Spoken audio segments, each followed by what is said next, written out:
edition of CSR Conversations. This is a series where we talk to senior CSR leaders to really share their learnings, to learn from them, their expertise and their experience. Today, it is a pleasure and a privilege to have with us Ms. Pearl Tiwari. She is Director and CEO, Ambuja Cement Foundation, and President of Sustainability at Ambuja Cements Limited. Pearl is a veteran in this field. She is a hardcore development sector professional with 37 years of experience across NGOs. She is from TIS. She has also done a course in CSR from Harvard Business School and a management program in sustainability from Sweden. She joined Ambuja in 2000 and has since then steered and actually shaped Ambuja's CSR programs. And I would say not just Ambuja's, because Ambuja is a large and early starter, so has had an impact on the overall CSR environment of the country.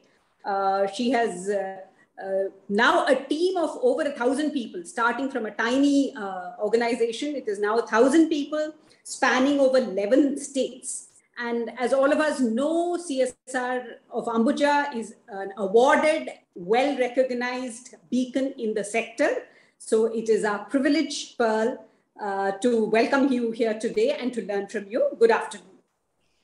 Good afternoon, Meena, and thank you for these very warm words. I'm not sure I deserve all of them, but thanks so much anyway. Great, Pearl. So let me start by asking you the basic question, which we have to start with, which is, tell us a little about the foundation, its governance, its structure, and its mandate. So, Meena, okay. So, first of all, we are very proud of the fact that Ambuja Cements, being one of the young cement companies in India, we are just about 35 odd years old, and we've had a foundation which has been with us since about 3 decades now. So this was not something that we started because a law told us to do it. It's something that the company believed from its inception. There was this belief that, of course, we did use the words CSR and sustainability in those days. These buzzwords have come into our parlance more recently, but we did say that if we wanted to be in business, doing good business, doing well in business, we will have to take the primary community stakeholder who's around us with us. Cement basically is a very capital intensive sector.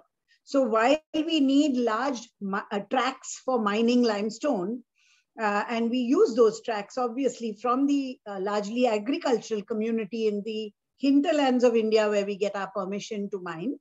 And of course, we did things right in terms of the price point we gave people, much more than what the normal rate was and all of that. We completely realized that this is the only livelihood they had. And so if we as a responsible player wanted to do well in our business, we needed to look at the socio-economic development of this group of people, which is a large group, because while we have 300 people inside a plant being capital intensive, and it's got more and more so over these last 30 years, we have like 35,000 people around us in just the 10, 12, 15 villages that we directly impact. And by that, I mean the ones from whom we take land. So this was right from the beginning. And I think today that translates into concepts of CSR and sustainability. Wanted to be in business long term, wanted to see the stakeholder of the community look at us positively, have healthy relations. And so we did what we did. And honestly, it has been fantastic for the business. The business has grown. People have valued us being around. Permissions have not been a problem when we wanted to expand business. And so we've done this really over 3 decades. But having done this in the first few years in a little ad hoc manner, even while we, our foundation was registered way back in 1993. But even then it was a little ad hoc, people realized we were here to, when I say people, I mean the community, realized that we meant well. So there would be the typical demands of infrastructure. which would essentially be, cement company. We don't have roads, we don't have temples, we don't have community halls. This is all that people want. Village gate, that is a usual one. Yes, yes. And we realized that, while this is okay to begin with and, kind of create a relationship, this is really not the sustainable way. So very early on, we started with a far more, what we call a developmental approach, or a more professional approach to development. And that's where I think we've been able to grow the foundation the way it has. So we started, like you rightly said, in one site, our mother plant, as we call it, which is the one near Junagadh, in the Gir Somnath district of today. It's a place called Kodinar, a very small village, which was at that time. Today, it's a big township. And we set up our first plant there. And of course, over a period of the next 20 years, either had other greenfield projects or brownfield projects, expanded plants. And as a result, the foundation worked with all of those. So starting in one area, we really moved to every one of our manufacturing geographies. And that's how the foundation has grown over a period of time. We realized that it was too large. It needed its own structures. So while initially we relied heavily on Ambuja's secretarial team, Ambuja's finance team, we eventually had to create all that ourselves. The reason we decided to go with developing our own core expertise and implementing projects rather than finding NGOs was that we realized very early that we needed to work on a variety of things. It had to be an integrated approach to rural development if we wanted to see people prosper. And result of that was that, we would either find an NGO who would be excellent in working with health or maybe working with water, but we needed to do it all. And so while we learned from other people, we developed our own core expertise, and so had to have our governance in place. We have a very strong board today. So, we have it's really a separate entity today. And when the law came in, we already had a lead in terms of the work we'd done, the models we put out, what worked, what transformed people. So our vision really was to create a sustainable, prosperous society based on long-term partnerships. We believed it had to be sustainable. We believed that it had to be collaborative and with partnerships. And for all of that, we had to do a lot of project-based work, but we had to strengthen ourselves as an organization. So today we have a finance team, very, very lean. Finance team is 2 people, but at the core. And of course, at our sites, we have accountants. But so it's a small finance team. We have 2 people who work with our employee engagement for HR, because as you said, we are 1,000 people strong. So we've had to develop our own governance, and today we are a large entity, I would say, in the development space also, while we are a CSR. So we do all the CSR for Ambuja Cements. Ambuja Cements community-related CSR is all done through its own foundation. And today, of course, the company has magnanimously allowed us to understanding that we started with wanting to do this good work and have now got fantastic models in place, allowed us to scale by working with other partners who may want us to step into their own geographies. So we go there as implementing partners. So it's been quite a long journey over these 3 decades, actually. Wow. Yes. Some of the typical challenges that infrastructure companies have, I think, more than any other sector, the infrastructure sector is the one sensitive. Not only do we not have an option, it is also, more directly. Having said that, you mentioned that you also move into other geographies to help other companies. So how does that work? So another company would invite you and you would help them implement? Is that, and what % of your energies go into that? So yes, that's how it is. So we didn't actively go out and start looking at which company needed us. We are not consultants, but we decided that, in the states in which we are, we've now increased by another state. So we are in 12 states today. In the 12 states we are, Ambuja's geography would be in one of the districts. But we know that there are neighboring districts which also require this kind of work. And obviously, even if Ambuja doubles the amount it gives us, this 2% means nothing, because today Ambuja almost spends anything between 3 to 4% every year. And we've been doing this for many, many years. So even if they double that and make it 8%, I can tell you that there'll be enough to do in Ambuja's own geographies, So why would Ambuja want to go all over the place spending money? But we realized that these were models, and we realized that there were very many good corporate entities which were, starting to look at this law more seriously and saying that, instead of just cutting a check and giving it away, how do I make my work more meaningful? How do I make my, magnify the amount I can put down to be able to do more? And they saw that, we'd been able to do that. So we'd been able to work with Ambuja's fund and leverage fund from the government, fund from NABARD, fund from very many other entities. And they said, why, this looks like a good model, especially when our impacts showed that, there were transformative changes that we had made in the areas that we had worked in consistently. And so they invited us. So we started with one or two such corporates which came forward and said, we want to put our money. We are looking at NGOs. You are in that sense an NGO as a foundation which is implementing your own work. Would you do it for us with our money? And would you be will? And we told Ambuja that as long as it's not an Ambuja geography, if 100% of the funding we were able to leverage, either from the corporate and over a period of time from other such players that we've already worked with. So we have a relationship with NABARD in, let's say, Rajasthan and in a particular district. And NABARD has been a very, seen us as a very, very good partner. They believe in us. They believe in the way we govern, we project our reports and all of that. And so we'd go to NABARD and say, look, we are looking now at another region as well. Would you like to also fund that? And so over a period of time, that does happen. As we all know, initially in the first few years, the corporate probably has to put down 100%, because once you demonstrate something, you can start getting money from other entities and also prove to the community that they need to participate. So actually our approach is a very interesting approach, Meena? And I think that's where I think we brought in this whole people's participation piece. So this is really how people approached us. Today, we have a very large number of corporates that we work with, some on small projects, with some we have very deepened relationships. So we are, and I can quote them. I mean, for example, HDFC Bank, we are working in about 7-8 different geographies as their implementing partners. Sometimes they also have different kinds of projects. So they've strategically thought of something which they call holistic rural development, where they want to do the integrated approach like we have.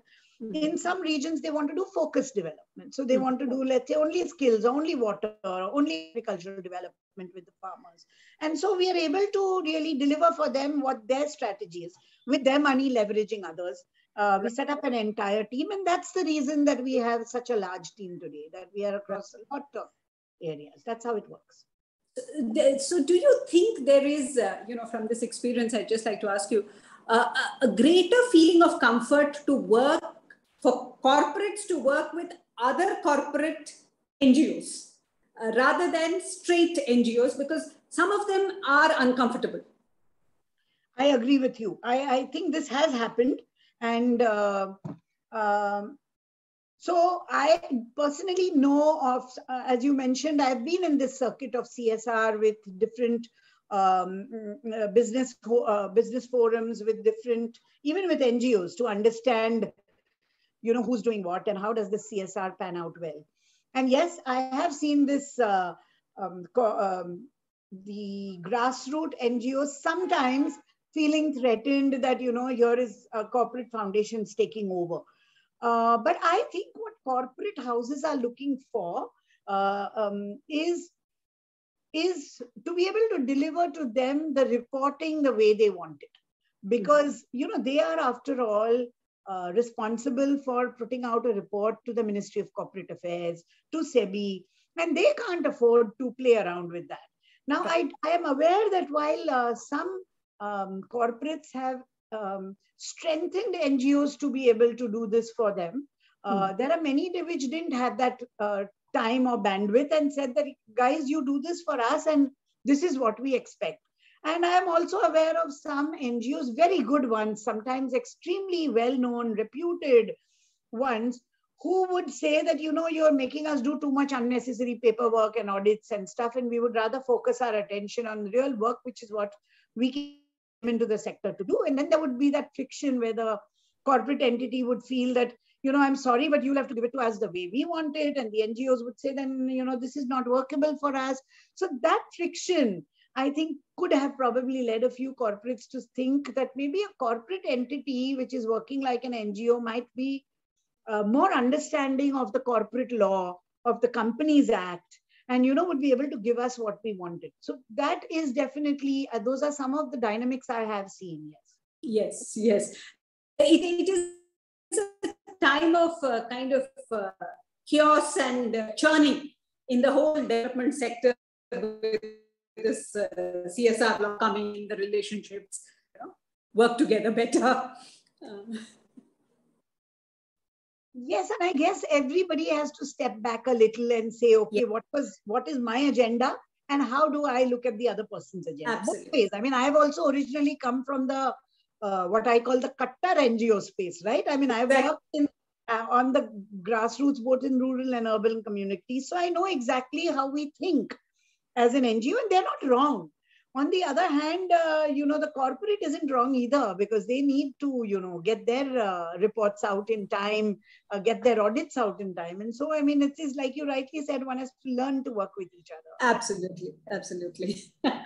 So, Pearl, do I understand that you don't have a specific trust area that you focus on, that it's always holistic rural development, or are there trust areas? No. So when we started our work, and I don't know if we are going to talk about approach, but, when we started our work, we realized that, so what we wanted to put right in the middle of it all was working with people's participation. So of course we did needs assessment and, all of that, but we wanted people, the community, to participate directly in the projects to make that sustainable. This was something we've done over 20 plus years now, and so,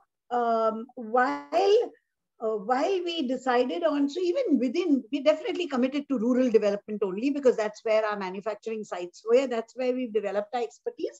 So today, even though there are huge programs and requirements of delivering those programs in urban areas, we don't usually take those up, because we are committed to doing our work in the area of expertise we've got, and that's rural development. But within rural development, I would say broadly our areas were water, because this was a discovery 20 plus years ago, that when we entered, the area I'm talking about, our first plant, which is in Saurashtra, in those days of the early 90s, Saurashtra had cyclical droughts, and it also is right on the coastal area. And so there was a lot of salinity.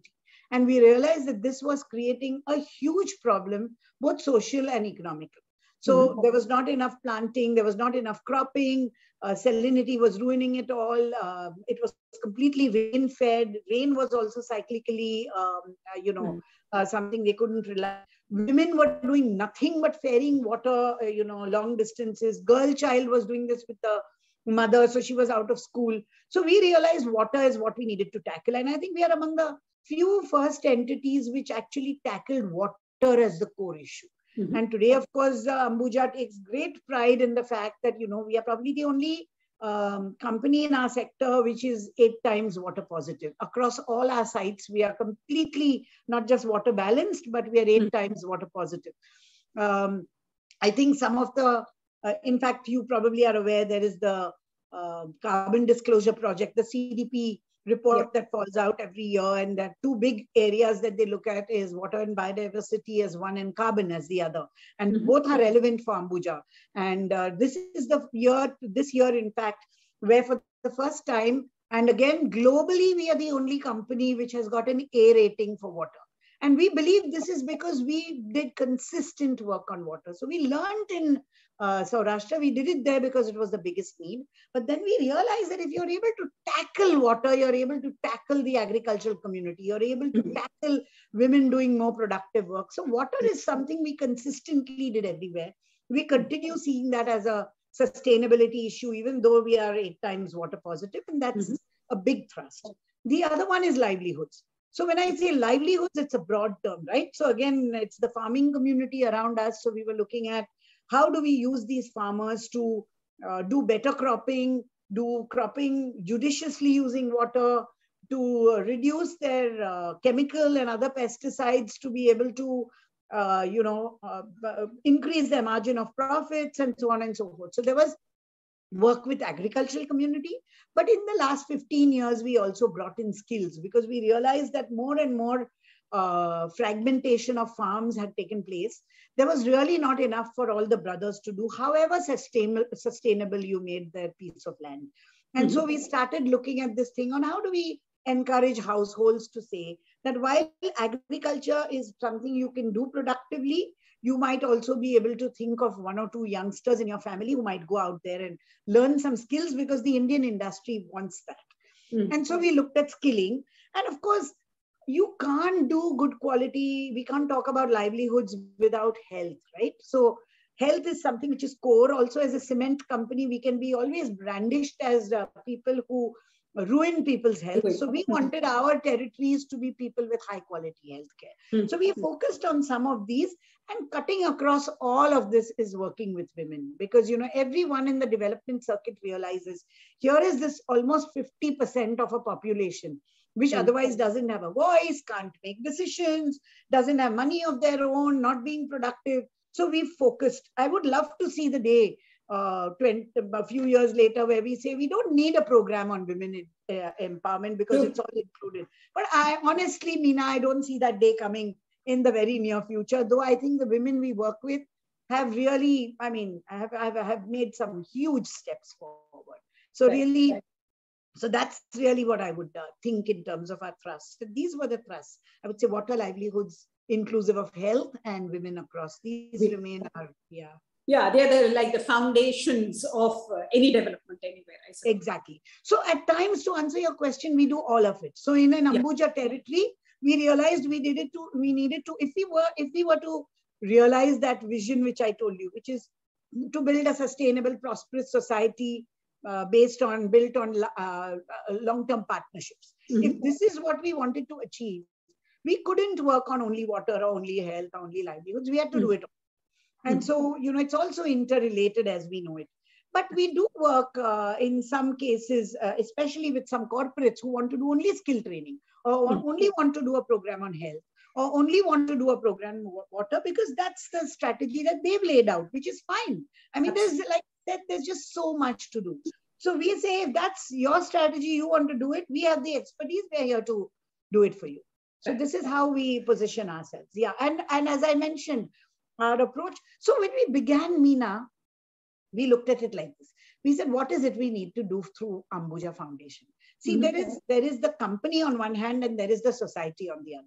Model is very simple. Sometimes they're both vying for the same resources. The company wants natural resource, whether it's water or whatever. The company wants to breathe fresh air. This is exactly what the society wants as well. Absolutely.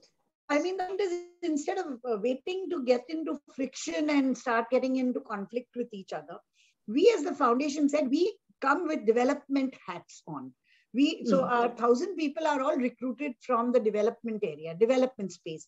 We could have an agricultural engineer, but he's an agricultural engineer, not a mechanical engineer. So we would recruit these people, and we realized with our skills, with our expertise, with our knowledge, with our thinking of how development should go, we would form that great bridge between the community and the company. Now that model worked. So we've taken it to others. And our approach, as I said, was besides needs assessment and all that, which is obviously a given because you can't start without that. Usually the needs assessment throws up these thrusts that I talked about, water, livelihoods, in different degrees depending on where you are. But these are essentially what we need to do. And we said it has to be through people's participation. But about 10, 12 years ago, we went back to the drawing board and we said, just people participating is not good enough. We need to create people's institutions. So for everything we do, for water, it would be a watershed committee. For health, it would be a health committee. There would be a village development committee. For women, it was originally self-help groups. Today, it is federations of women. Originally, we were working with farmers in the village. Today, we've congregated them into farmer producer companies. So these are the people's level institutions then whose capacities we build, whose governance we strengthen, and we make them. So we do believe that quite a bit of what we do becomes pretty sustainable, with us becoming like a resource that they can tap into whenever they want. And I think possibly this is what resonated with many others who've seen our work closely and who's wanted to, partner us, whether it's an NABARD or another corporate. Right. So you would call this the Ambuja Foundation way of process, right? Could be. Yeah, exactly. I also know that you have a huge amount of focus on monitoring, evaluation, and research. While impact assessment is becoming now a bit of a buzzword and a worry for many CSRs, you've always had this approach. Can you explain a little about it and how it feeds into the whole loop?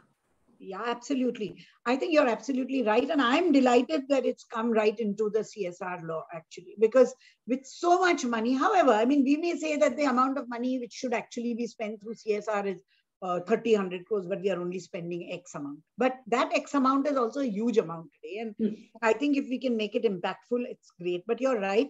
So about in the mid 2000s, around 2007-8, we realized that like most NGOs, and I'm calling our foundation an NGO, a development or other development organization, we were not great at data management. And we were generating data, we were generating stories, but a lot of them were probably anecdotal. A lot of them were, we didn't have data to speak on. And so we realized we needed, and we already had all these programs going across so many geographies. So we actually invested a very long time. Actually, we had about 7-8 of us, including me at the top level, spending about 3 days every 4 to 5 weeks, along with a very senior process documenter who had been very reputed and well known and was kind of seeking voluntary retirement from Tata Institute and was going into doing her own, giving her expertise to organizations to grow. We kind of asked her to work with us, and over a period of almost 15 to 18 months, we developed a very strong, customized monitoring system, an output-based monitoring system, which actually defined for every program we were doing, what were the goals of that program, what were the objectives of that program, what are the initiatives we see getting into meeting those objectives, and so which of these initiatives need to be monitored. And then we spent another few months trying to go across all our locations, trying to train everybody on becoming a monitor. So it's not like we have one person who documents and does the monitoring, because if you as a field personnel is conducting a training of farmers, then you should be able to document how many farmers came, how many came again, why did the ones who drop out, why did the ones who came, what did they plant, what happened to them later. So all this is something only you can do. Another documentator sitting in your office is not going to be able to do it. Yeah. So we trained everyone to do it. It was a both quantitative and qualitative indicators were put in for the system. And this is the system we started to use for our monitoring work to begin with. This was about, like I said, 15 years ago. This kind of led us into, developing quarterly reports which were coming out of our different regions by the senior team based on the data that was coming out, and then getting consolidated at the headquarters. So a very senior person from our team was pulled out of the programs team and was made to become in charge of this whole monitoring. And over a period of time, we started calling it monitoring and research, because so much data got generated, such meaningful data, that it was, plying back into our strategy to look at which is the strategic investments we should make, through that annual report, through feeding back that to our people. So it was a very, I would say, a very intense process which we put into place. But I believe that has been our strength today to do the knowledge management piece that we do, both internally and externally. So we share a lot of knowledge with others. We learn from others by sitting on forums. We, partner and collaborate with anybody who wants to learn and who wants to share with us. So, over a period of time, we insisted that every project we do needs to have a baseline. We were doing impacts and stuff, but today I think we're doing it far more methodically, far more consistently. And then a few years back, probably we were among the first who said, let's look at a social return on investment study. Let's see, because this is what our boardroom of the company would understand. They like to see return on investment. So while water is a thrust we are working on, there's so much money that goes into water. Let them be sure that this money is well spent. Absolutely. So we brought in somebody who had got the expertise.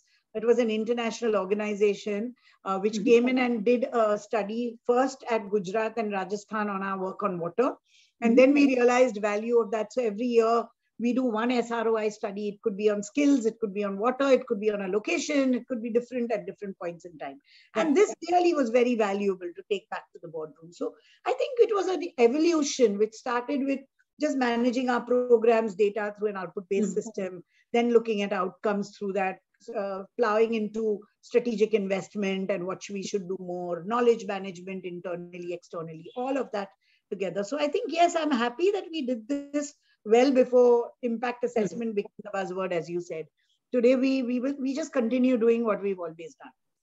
It's like it's embedded in every person and in each system and process. And I think that's the important part of it. It's not something that comes at the end of the thing and, no, is not really meaningfully. Even earlier, we were looking at two levels, or rather several levels. So we've got some evaluations we do, some impact assessments we do, some midline, mid-course. So every big project, we do a mid-course internal, and now we've strengthened. We have a couple of people who work only as the research team, and they also throw up. So we suddenly, for example, we may decide that, we've done so much skill training, we've spread ourselves so much. Let's understand in these 3-4 states, what has been really the benefit that the trainees who finished training 3 years back, where are they today? So this kind of an internal placement thing would be done by somebody internally. At some point, we would bring in CII, in fact, did a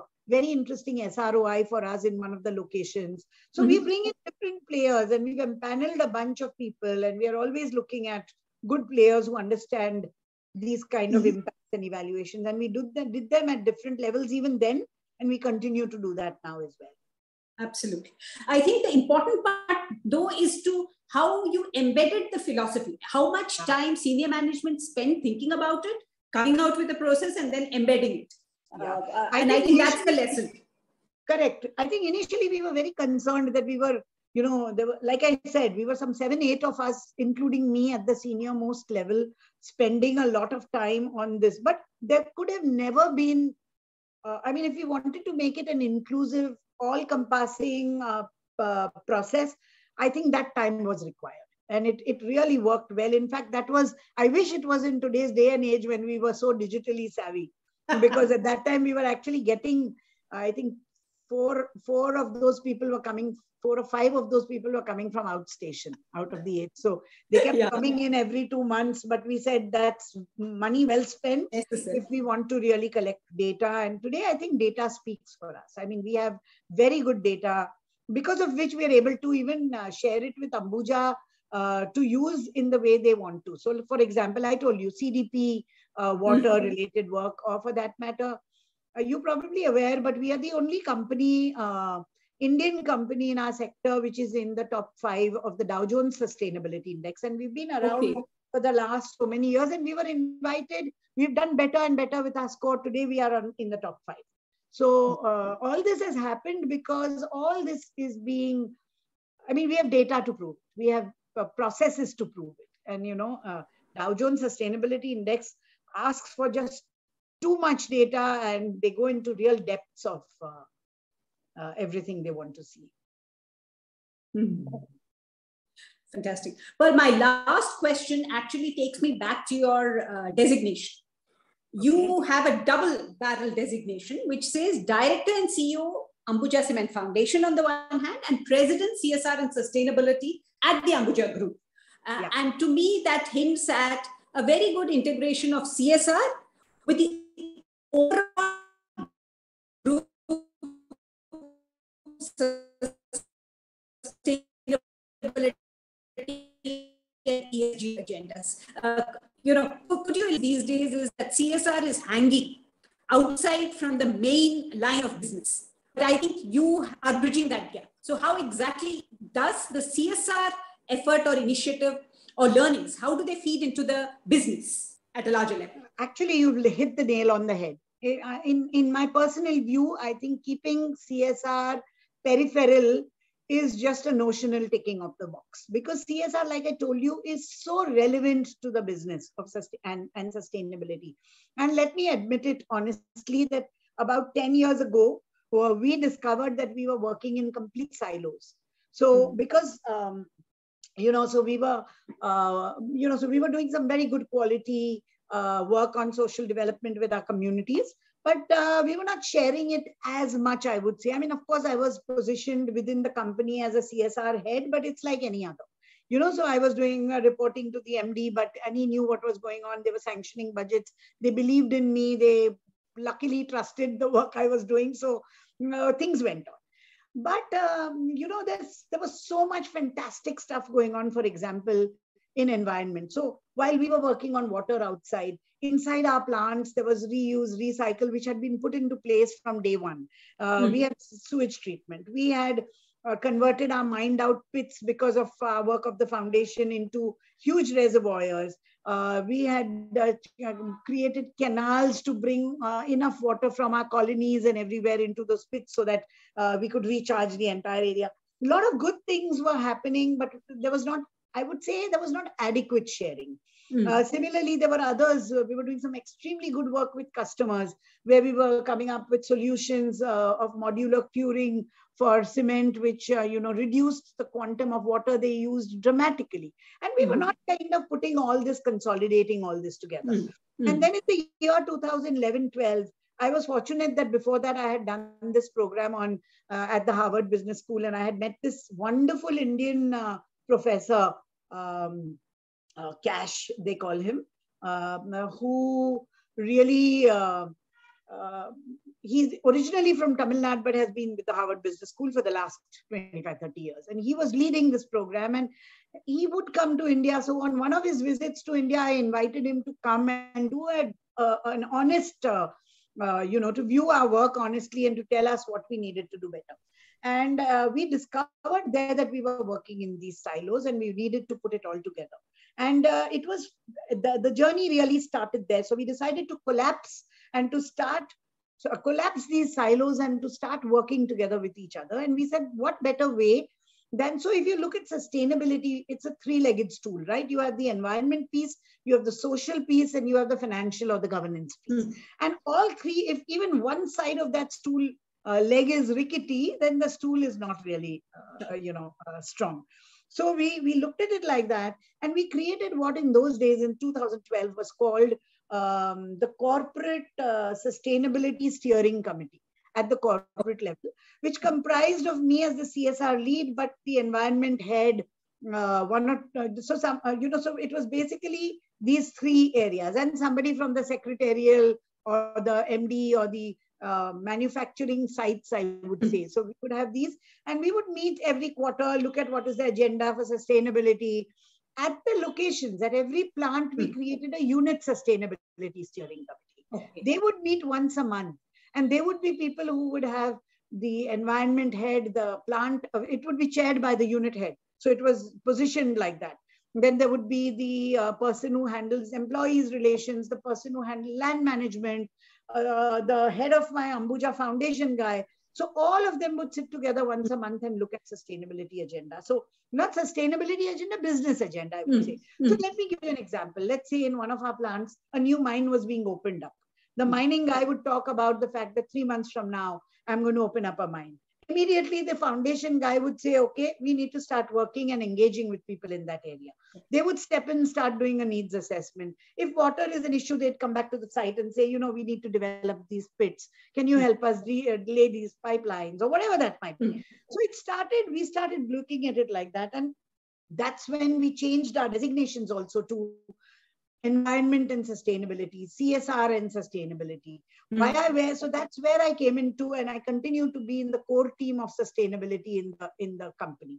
And we've got, obviously, because we are a cement company where carbon and emissions and all are so important, we have asked our environment head to be the convener of this group. But we meet on a regular basis with the manufacturing. Today, even the chief manufacturing officer of the company sits with us on that committee. And, we look at what are the agendas for us for the year. We meet once a quarter, as I said, and the units are encouraged to.